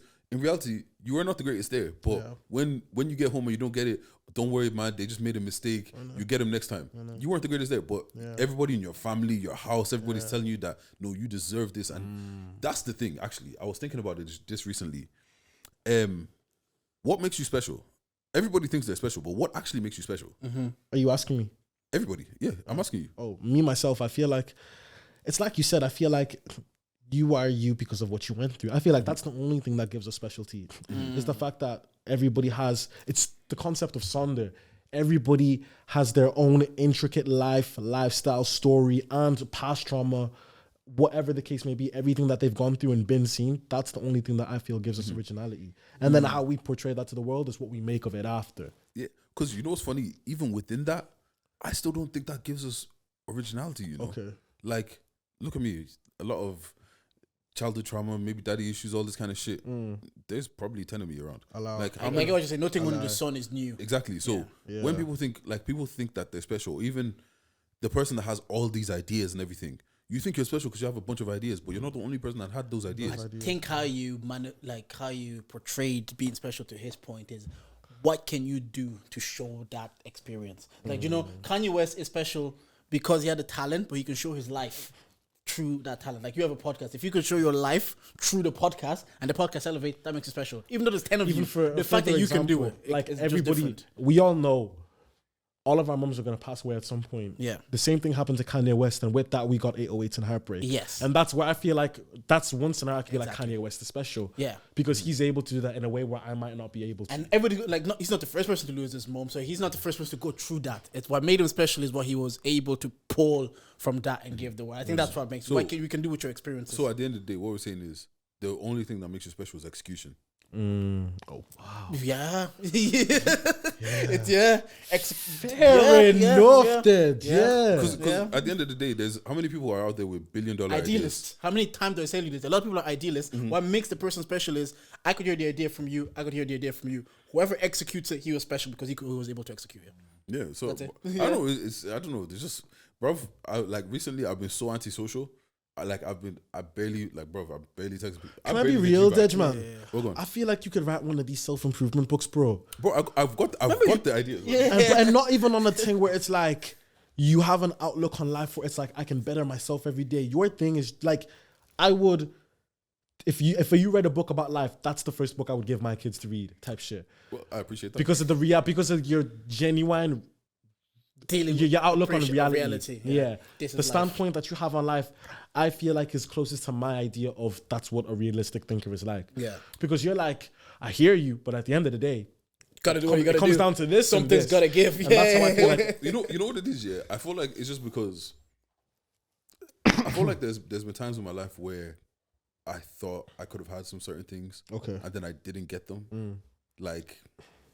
And it's just, I don't know. I don't know where it's coming. I think it does come from a lot of seeing things negatively, and like I've been always very aware since I was young, so just kind of like hyper aware to certain shit. But I also think it's down to my detriment as well. Okay. Of like sometimes being too realistic, because at the end of the day, really, gotta dream a little. At the end of the day, what is realistic? What's realistic? What is reality? Bro, yeah. If go back, like they said, if you go back to the 1700s and you give someone an iPhone, bro, you get burnt at the stake. Bro, remember watching Power Rangers and they're talking to someone on the screen and you're thinking like, you're like this is like somewhere in the world this is going on right now. Yeah. There's just a head talking. But now Tupac that died 20 years ago is on stage doing.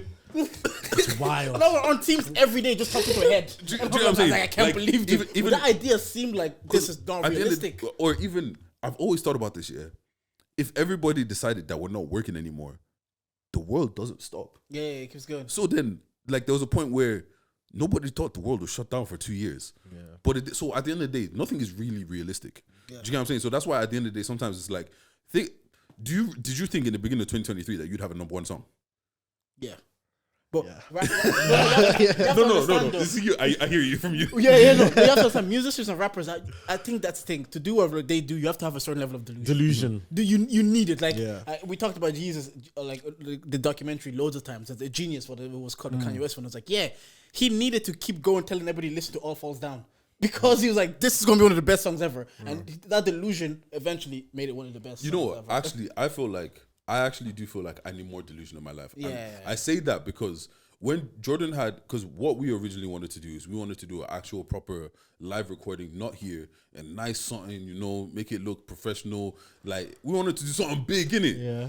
And then it just wasn't working out that way. Okay. And Jordan said, you know what, fuck it, let's just do it in Vision Lab. And I was like, Jordan, who the fuck is coming to Vision Lab on a Sunday after like 1:30, 2. Wait, what time are you doing it? 3:00. 3:00. Pull up at 3:00. I like the way you looked at the car. You said, please don't be late. But I looked at this like, who the fuck is coming out? Like, who gives a fuck? Johnny comes back to me 10 minutes later. I got 3 people. Sorry, what? Yeah. But that's where I feel like it is negative to me. Okay. Do you get what I mean? Because like certain things, I'm like, nobody's doing that, and then turn around and they do it. Yeah. Yeah. Because even like the one scenario where I didn't see myself achieving where I did was selling out my first headline, because that was Grand Social 300. And at that time, I hadn't done anything of a Fortune gig, set anything at all. So to go from a 15-minute set to now being in a position to sell 300 tickets, I just had to confuse myself in a way where it was like, well, I can do this. Yeah. And I think where my delusion is translated to reality is like, okay, if I have 300 tickets to sell in 3 months, I have 100 tickets a day. My thing is then, okay, how do I divide 100 tickets across 4 weeks? How do I divide that amount of tickets across 7 days in a week? So then my process would then, like, my thing is always 7 tickets a day, 7 tickets a day, 7 tickets a day, 7 tickets a day. You fall into that kind of trap of madness, you blink, and then it was kind of done. What was I going to say? Are you man outside this year? Outside in what way? Outside in events, whatever way you... Whatever As much as I can be, yeah. All right, what's it called? Now, because as much as on this year, I'm standing on business and all that kind of shit. Paint and sip. My brother's having a paint and sip. A paint and sip? Yeah. What's it called? Details. Oh, no, I'm pulling details up for you right now. What's it called? Paint and sip on the 10th of February. Okay. I told you, bring your That's wife actually the day after my Dublin tour day and the day after I turned 21. Bruv. Yeah, man. We can't shit. A little double bill thing. You know what I mean. But what's it called? Bruv, nothing wants to work for me today. What's happening now? My data just refuses to work. I have data, bro. I was even using Wi-Fi just now. But yeah, no. Okay, so 10th February. It is in the Racket Space and it's at 2:30. Who's hosting? Me. No, what's called? It's me and Demi from Get the Gist. We're hosting together, bruv. I'm letting you know now. It's gonna be vibes. It's gonna be cold. And all you guys, people always asking, where do you find women? And they always say you don't find the good women in the clubs. Did you find your wife in the club? I didn't find in the club. Exactly. I don't know your situation. I'm pretty sure you're not asking.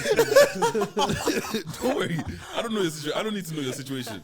But the thing is, one thing that my brother's been telling me is that at his events, for some reason, it's just girl. It's just girl. It's just girl.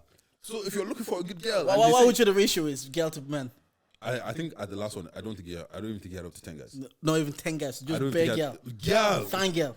Girl saying, yo, GB, where are the man them? So these girls want the man them to go. Obviously. They want them there. They're looking for husbands. They're maybe, looking for a good time. Maybe not husband, but we look for a good time. We look for a good time. And for that reason, bruv, make sure you pull up. Pull up. It's gonna be an cold. IG or something that we can follow to keep up. What's called? GB events. GB events on Instagram.